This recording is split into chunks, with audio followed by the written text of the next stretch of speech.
আর কঠিন অ্যাকশনে গিয়েছেন জনতা। সিএনজি চালক, রিক্সা চালক, এমনকি দোকানদার সহ সকলেই ক্ষিপ্ত হয়েছেন, রাস্তায় নেমে পড়েছেন। তারা কঠিন আন্দোলন গড়ে তুলেছেন। পুলিশকে দেখে তারা দৌড়ানি দিচ্ছেন, দাওয়া করছেন।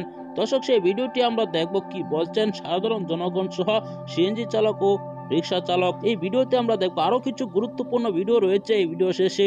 অবশ্যই ভিডিওটি না টেনে শেষ পর্যন্ত দেখবেন। চ্যানেলে নতুন হলে সাবস্ক্রাইব করে রাখবেন পরবর্তী আপডেট পাওয়ার জন্য।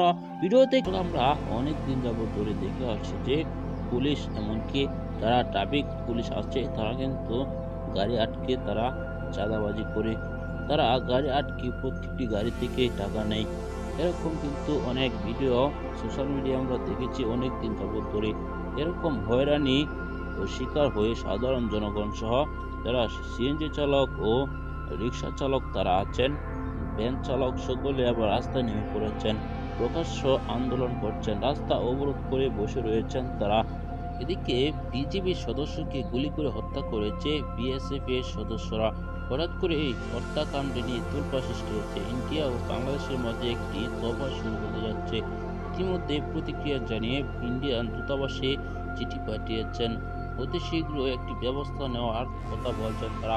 তো সেই ভিডিওতে আপনারা যে তথ্যগুলো পেয়েছেন, অবশ্যই আপনার মূল্যবান মতামত কমেন্টে জানাবেন।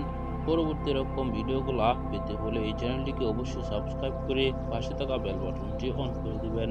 ভিডিওতে একটি লাইক দিয়ে শেয়ার করুন, ওদেরকে দেখার সুযোগ করে দিবেন। এই মুহূর্তে বিদায় নিচ্ছি, দেখা হবে পরবর্তী কোনো ভিডিওতে।